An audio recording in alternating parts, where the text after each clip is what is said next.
நாம் தமிழர் கட்சியின் தலைமை ஒருங்கிணைப்பாளர் சீமானுக்கு எதிராக திருச்சி சரக டிஐஜி வருண்குமார் தொடர்ந்த வழக்கில் இடைக்கால தடை விதிக்கப்பட்டிருக்கிறது.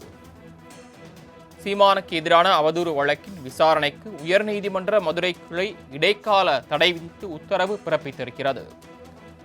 கூடுதல் விவரங்களை செய்தியாளர் பாலகிருஷ்ணன் வழங்க கேட்கலாம். பாலகிருஷ்ணன், விவரங்கள். வணக்கம் சரவணன்.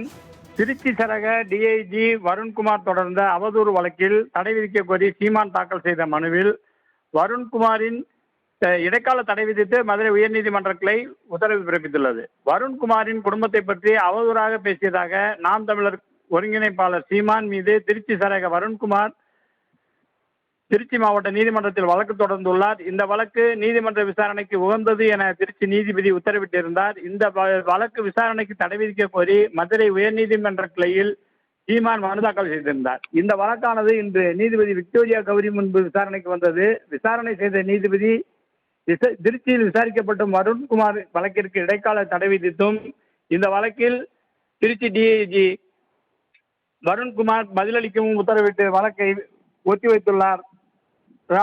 சரவணன், தாங்கள் வழங்கிய தகவல்களுக்கு நன்றி பாலகிருஷ்ணன்.